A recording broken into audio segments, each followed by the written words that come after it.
Hi, I'm Ben, and I once watched a room full of decorated naval officers give up on a falling fighter jet while its pilot's 12-year-old daughter tried to tell them how to save it. They treated her like she was invisible, a piece of furniture in the middle of the most critical moment of their lives. Little did they know, she was the only one in that entire combat center who held the key. Have you ever been the only person to see the solution, but your voice was too small to be heard? Before I tell you how she used an old, forgotten schematic to reboot that Super Hornet's engine just seconds from impact, let me know in the comments where you're watching from and make sure you subscribe. Trust me, you'll want to see the fallout when the entire squadron realized a child had just saved their commander. The Combat Information Center of the USS Intrepid was a pressure cooker of controlled chaos. Alarms blared with a monotonous, soul-crushing rhythm, and the air was thick with the metallic tang of sweat and fear. Radio chatter crackled with desperation as flight controllers ran through emergency checklists that were proving utterly useless.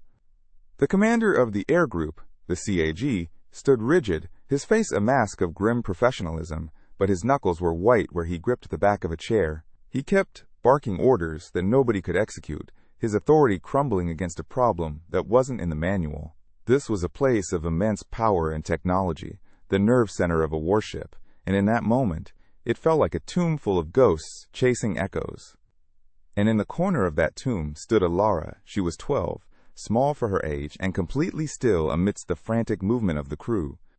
She was the daughter of Commander Marcus Thorne, the man currently strapped into the plummeting jet. But there were no tears on her face, no panic sobs. Her expression was one of unnerving, laser-like focus.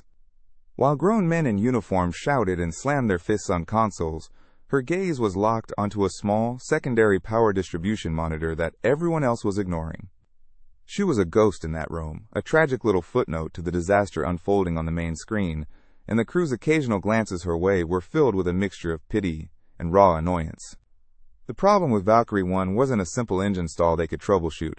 It was a catastrophic electronic cascade failure.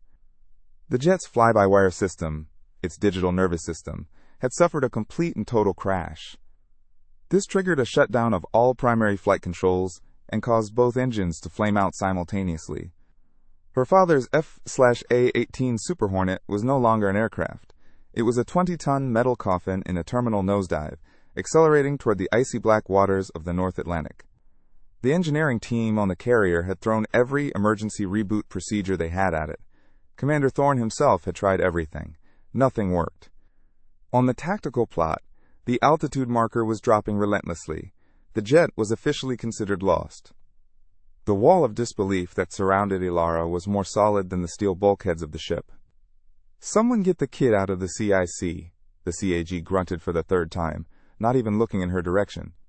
His focus was on the dying symbol on his screen, not the living, breathing child who was trying to speak. A couple of junior officers shushed her gently when she tried to approach the main console, their faces a mask of strained sympathy.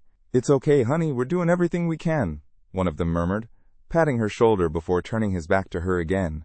They heard her words not as input, but as the panicked, nonsensical babbling of a daughter about to watch her father die.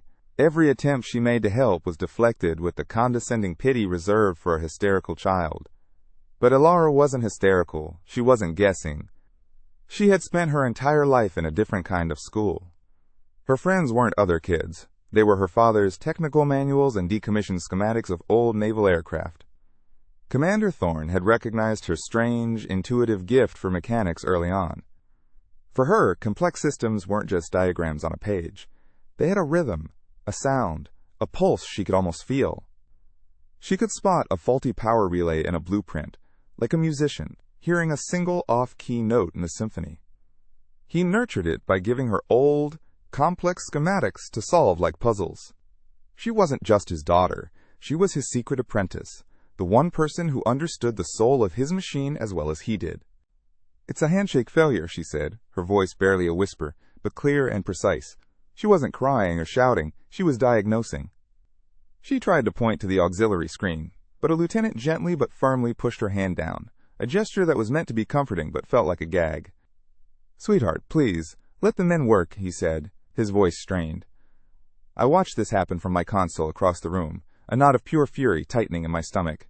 They were also busy following a script for a disaster that was already off book. They were performing competence, while true competence was standing right beside them, being told to be quiet and let the adults handle it. The injustice was so thick you could taste it, more bitter than the stale coffee everyone was chugging down. Her eyes were fixed on a small, forgotten monitor displaying the jet's tertiary systems, the kind of diagnostics most pilots and engineers ignored unless everything else was already on fire. While the main screens flashed with catastrophic warnings and plummeting altitude numbers, this one showed something else. A faint, almost imperceptible pulse in the auxiliary power unit's energy feed. It was a ghost in the machine. A tiny, rhythmic flicker of life that no one else had the focus or the presence of mind to notice. "You have to force the auxiliary bus," she repeated, this time a little louder, to a passing engineer. He just shook his head, patting her on the shoulder as if she'd offered to fix the jet with a crayon. He didn't even glance at the screen she was staring at. He saw a grieving child, not a solution. The command structure on a carrier is everything. It's a religion. The CAG was the high priest, and his word was absolute. But his faith was failing him. With every failed reboot sequence, a crack appeared in his composure. His orders grew sharper, laced with a desperation that was starting to infect the entire CIC. The junior officers, already on edge, became even more rigid, more terrified of making a mistake. In that environment, listening to an unauthorized voice, especially that of a child, wasn't just unconventional, it was heresy. It was an act of insubordination that could end a career. The very system designed to ensure order in a crisis was now strangling any chance of a real solution. They were trapped in their own hierarchy, blind to the answer right in front of them. Finally, Ilara broke through the wall of bodies and stood near the CAG's command chair. She looked up at him, her small frame dwarfed by the chaos in the man's imposing presence. "Sir," she said, her voice steady despite the blaring alarms. "It's a handshake failure between the primary avionics and the power bus. The computer has crashed, but the APU is still trying. You have to force it." The CAG, who had been staring intently at the main screen, finally turned his head and looked down at her. For a second, I thought he might actually listen. Instead, his face hardened into a mask of pure, undiluted rage. "I have given my last warning," he snarled, his voice low and dangerous. "Get this child off my bridge now. This is not a goddamn daycare." The cruelty of his words hung in the air, a physical blow. I remembered seeing Ilara with her father just a few weeks earlier in the hangar bay.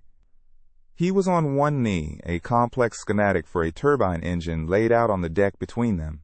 He wasn't talking down to her, he was debating with her, pointing to a fuel line and listening intently as she traced a path with her small finger, explaining a potential bottleneck. He treated her as his equal, a fellow puzzle solver, and now, the men who served under him, the men who called him a leader, were treating his daughter like an insect. The irony was suffocating. They were trying to save a man by completely disrespecting the one person who truly understood how his mind and his machine worked. The altitude reading on the main tactical display dropped below 5,000 feet. A new kind of silence began to settle over the CIC. It was the sound of giving up. The frantic shouting was replaced by grim, muttered conversations about initiating search and rescue protocols. They were already planning the recovery of the wreckage and the pilot's body. The CAG had ordered Commander Thorne to eject 3 times, but there was only static in response. Either his comms were gone, or he was refusing.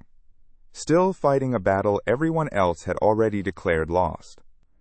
In that room full of trained professionals, hope was officially dead. They were just waiting for the splash. And still, Ilara stood her ground, her gaze unwavering from that one small, flickering screen. That's when I saw it. A young communications officer, a kid named Peterson, no older than 20. His station was right next to the auxiliary monitors. He had been trying to block out Ilara's voice, his face pale with fear, his hands shaking as he followed his orders. But he had heard her. He had heard the same calm, technical phrase repeated over and over again while the most experienced officers on the ship spiraled into chaos. He glanced from the CAG's back to Ilara's intense, focused face, then to the dying signal on the main screen. I saw a flicker of something in his eyes, not belief, not yet. It was something far more potent, absolute, last-ditch desperation. He had nothing left to lose, His superiors had failed. Protocol had failed. He was about to break the most important rule of his life. With a slow, deliberate movement that felt like it was happening underwater, Peterson's hand moved from his lap to his console. His knuckles were white, and a bead of sweat traced a path down his temple, carving a line through the grime and stress. He cast one last, terrified look at the CAG's rigid back, a monument to failed authority. Then his eyes met mine for a fraction of a second, and in that moment, I saw the shift. The fear was still there, but it was being eclipsed by a reckless, desperate resolve. He was a low-ranking sailor, about to commit an act of career-ending mutiny, not with a weapon, but with a few keystrokes.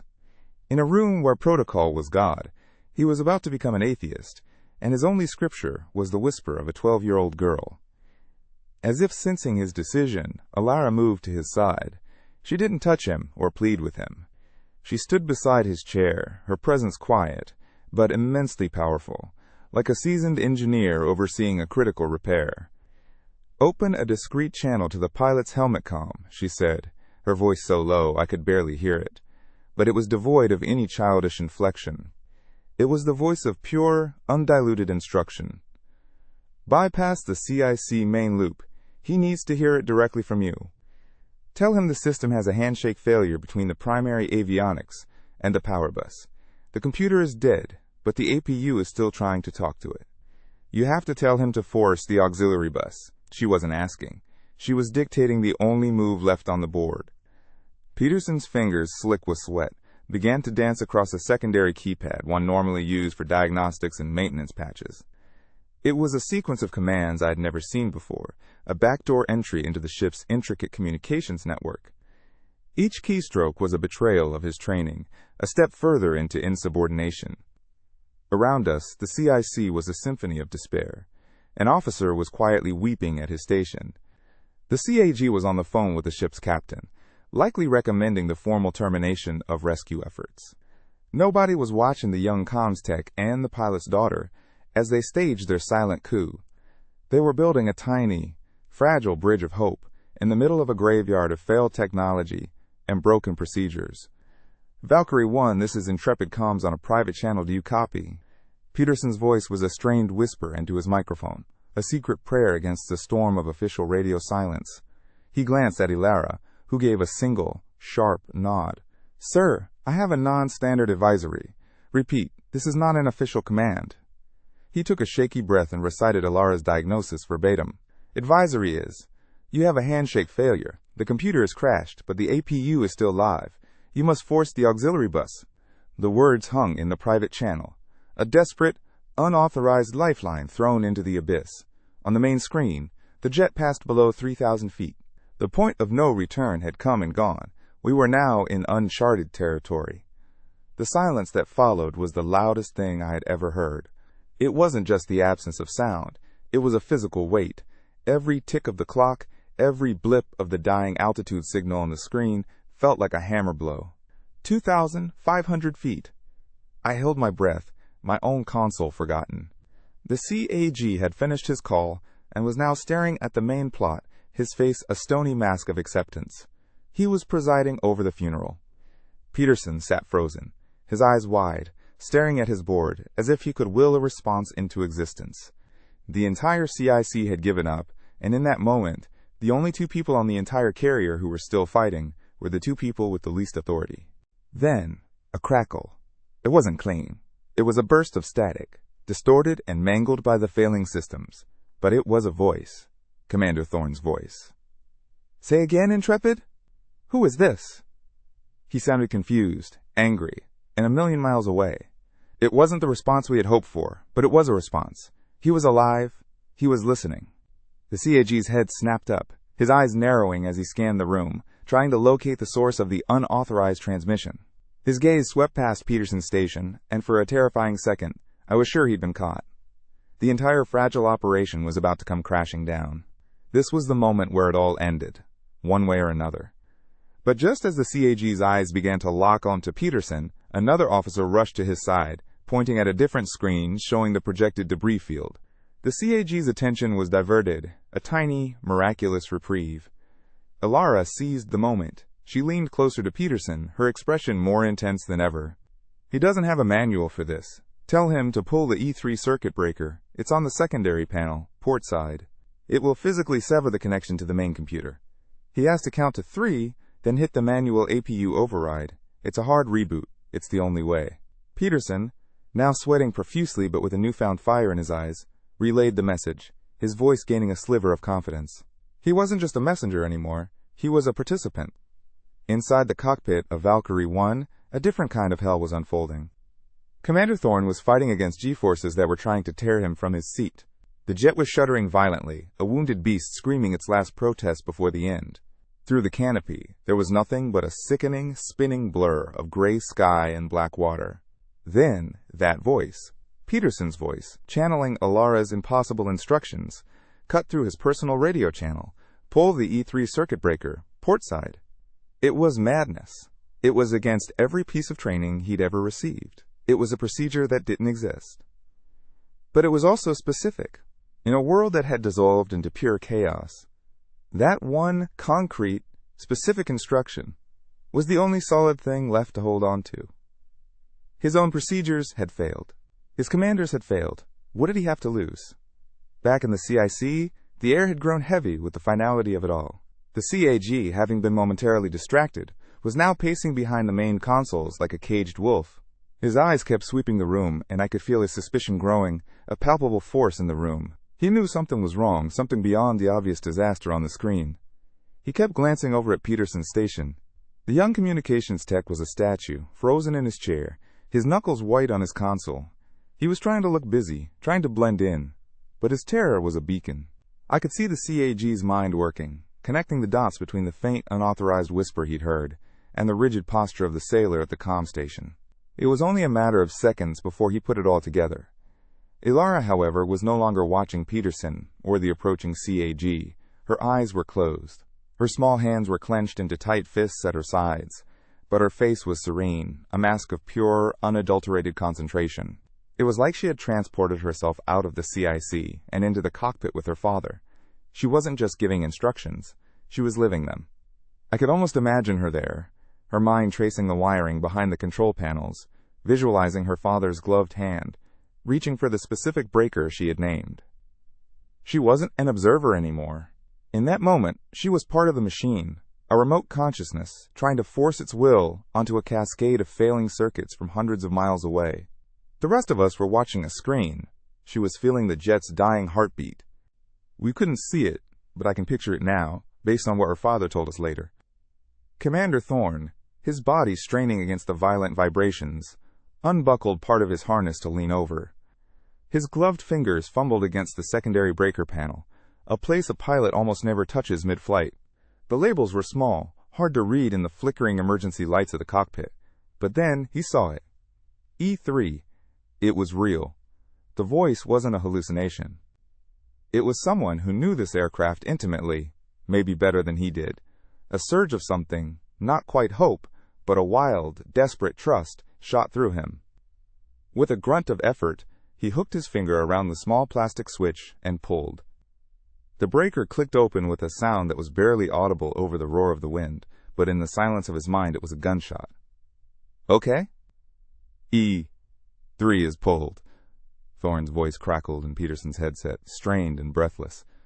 The kid's eyes widened, and he gave Alara a tiny, almost imperceptible nod. She didn't open her eyes. Now count, she whispered, her voice barely audible.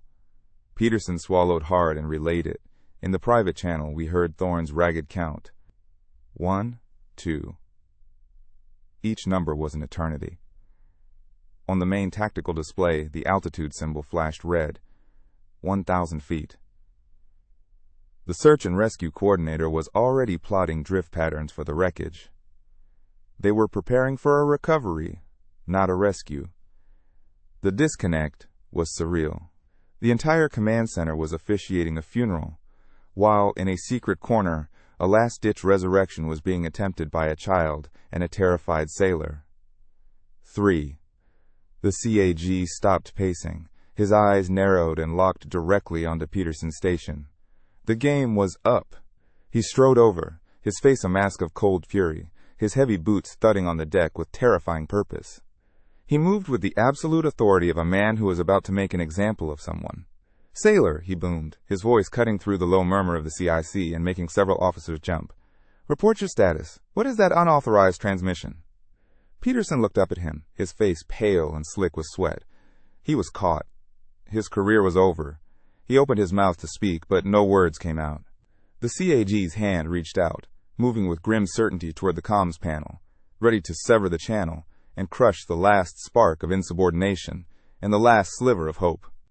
Right at that instant, as the CAG's fingers were inches from the console, Ilara's eyes snapped open. She wasn't looking at the furious commander or the terrified sailor beside her. Her gaze was fixed on that small, forgotten auxiliary monitor. The tiny, rhythmic pulse of light that she had been tracking, the ghost in the machine, flickered one last time and then vanished completely. The screen went dark. It was over. The connection was gone. A wave of despair washed over Peterson's face. He had failed. She had failed. In that split second, it seemed the CAG was right. It was all for nothing. The jet was at 500 feet. The final alarm, the one for imminent impact, began to shriek through the CIC. This was the end. But then, something broke through the shriek of the impact alarm. It wasn't the sound of a crash, the final, brutal splash of metal hitting water that we were all bracing for. It was a single, sharp electronic chirp, async-lapping. It was clean, digital, and utterly out of place. It was the sound of a successful boot sequence, a noise so mundane on a normal day, but in that moment, it was the most profound and impossible sound in the world. The CAG's hand froze, hovering just an inch above the console, his knuckles white. Everyone in the room stopped breathing. The ping cut through the chaos like a scalpel, silencing everything. For a single, suspended heartbeat, the only thing in the universe was that tiny digital sound of the system coming back to life. That ping was followed by a roar. Not the sound of wind or failing metal, but the thunderous, life-affirming blast of two jet engines igniting in perfect, synchronized fury. It didn't come from Peterson's secret channel. It erupted from the main CIC speakers, flooding the room with a wall of sound so powerful it felt like the ship itself was vibrating in response. It was the sound of controlled power, of combustion, of a machine being torn back from the brink of oblivion.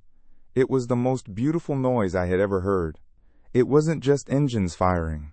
It was a declaration of defiance against the grave that had been dug for it.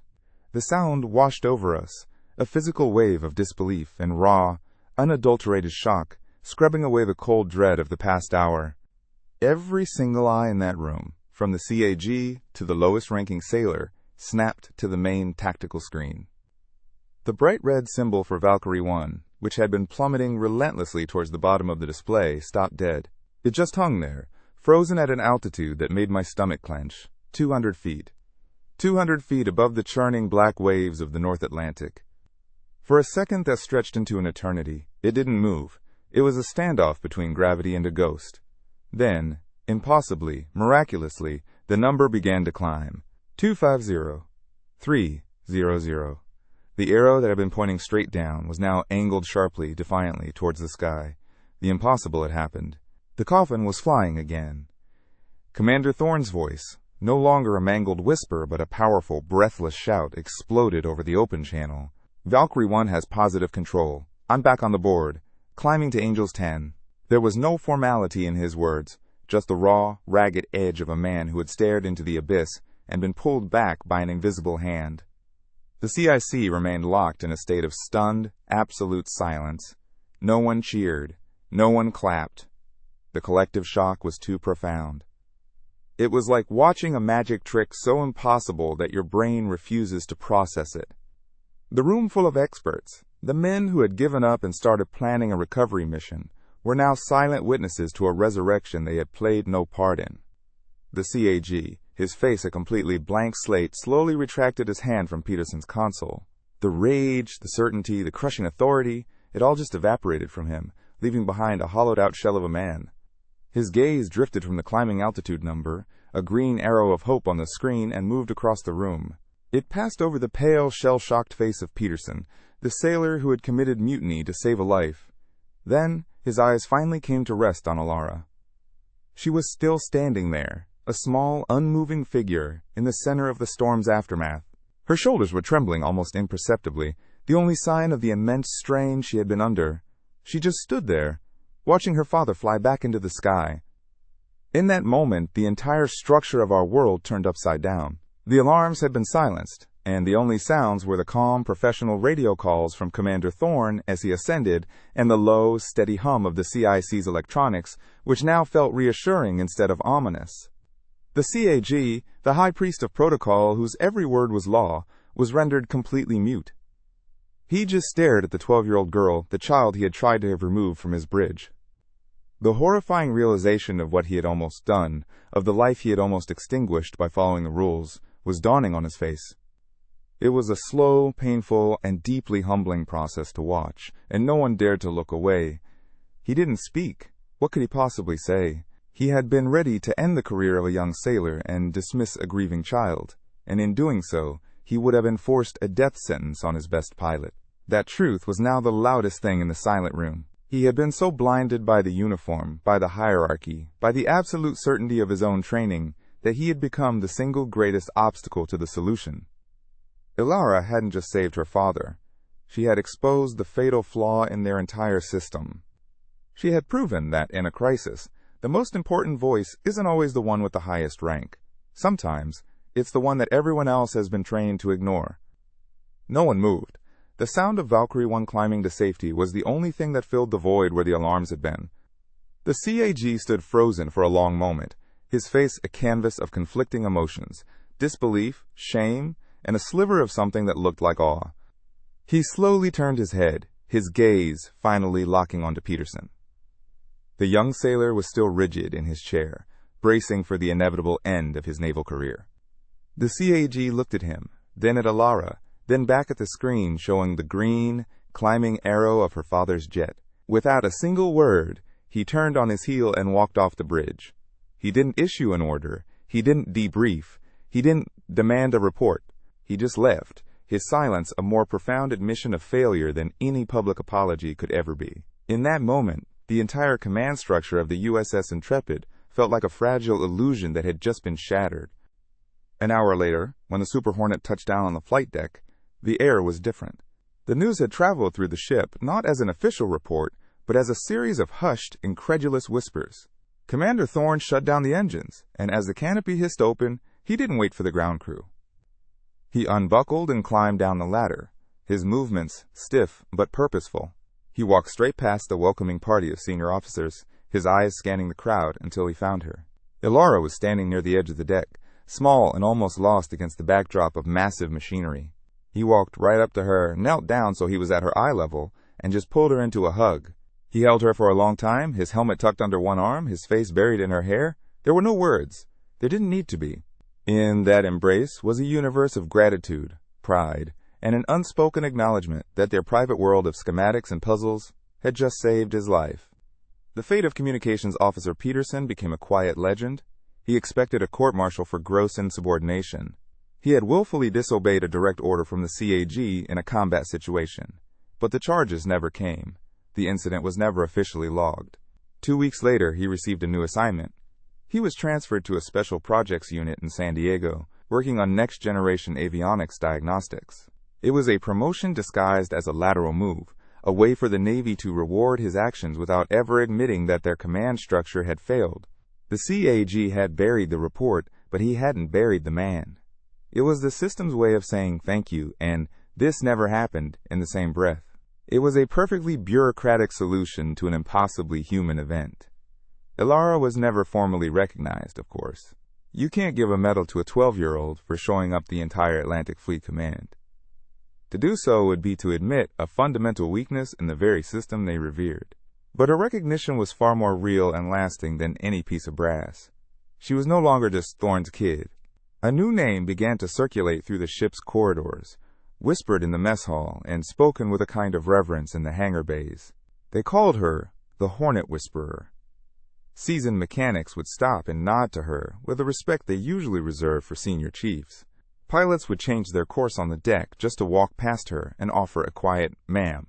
She had become a part of the ship's folklore, a living ghost story about the day the rulebook was thrown out, and a child's voice saved them all. A few days before they pulled into port, the CAG found her alone in the observation deck, looking out at the sea. He was out of uniform, wearing a simple flight jacket. He stood beside her for a full minute, saying nothing. The silence was heavy with everything he couldn't bring himself to articulate. Then, he reached into his pocket and pulled out his personal squadron patch, the one from his own days as a pilot. It was worn and faded around the edges. He didn't offer an apology or an explanation. He just held it out to her. "Every pilot earns one of these," he said, his voice quiet and rough. "I think you've earned this." Ilara took it, her small fingers closing around the embroidered fabric. It was the highest honor he could give, a surrender and a sign of respect, all in one. It was his peace treaty. The official report of the incident was a masterwork of creative writing. It cited a 1-in-a-million cascading electronic failure and credited Commander Thorne with an unorthodox but successful emergency reboot procedure performed under extreme duress. Ilara's name was nowhere in it. Peterson's unauthorized transmission was never mentioned. But the real story lived on, passed down from one sailor to the next. It became a lesson that wasn't taught in any naval academy. That sometimes the most critical piece of intelligence doesn't come from a computer or a commander, but from the quietest voice in the room, the one everyone else has decided is not worth listening to. They learned that day that true authority isn't about the rank on your collar. It's about seeing the answer when everyone else only sees the problem. If you know someone who needs to hear this message of self-confidence, of trusting that quiet voice inside, please share this video with them.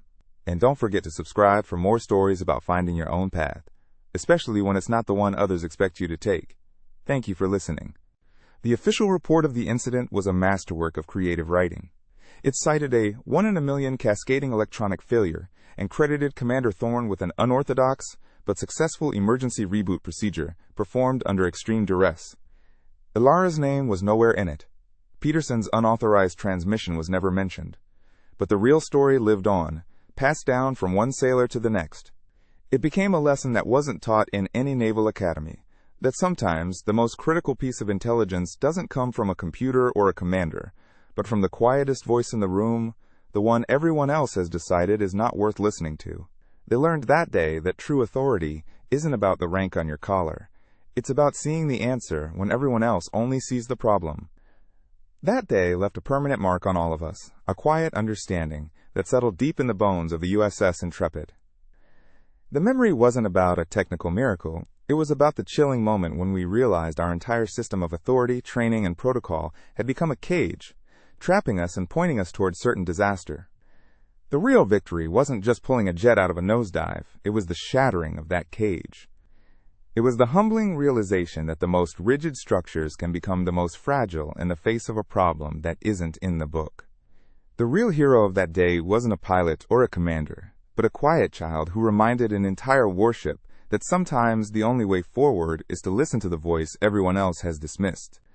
I still think about the look on the CAG's face, that hollowed-out expression of a man whose entire worldview had been dismantled in a matter of seconds. He was a good officer, dedicated and by the book, but he learned the hardest lesson of his life that day, that following the rules can sometimes be the most dangerous thing you can do. The incident changed him. It changed all of us. It introduced a sliver of doubt into our certainty, a quiet question that would forever hang in the back of our minds during a crisis. Are we listening to everyone? Are we missing the quiet voice in the corner? That single event injected a dose of humility into the veins of the command, a permanent reminder that the chain of command is there to serve the mission, not the other way around. Ultimately, this story isn't just about a jet or a ship. It's for anyone who has ever sat in a room, holding the right answer, while the people in charge confidently steered everyone toward a cliff. It's for the person who was told they were too young, too inexperienced, or just not the right person to have a valid opinion. Ilara's story is a testament to that quiet, persistent knowledge that lives inside you, the kind that doesn't come from a manual but from a deeper understanding. It's proof that your perspective, your unique way of seeing the world, has a value that can't be measured by a job title or a uniform. It's about having the courage to trust that voice, even when you're the only one who can hear it. If you know someone who needs to hear this message, someone who has been made to feel invisible when they knew they had something to offer, please share this story with them. It's a reminder that their voice matters.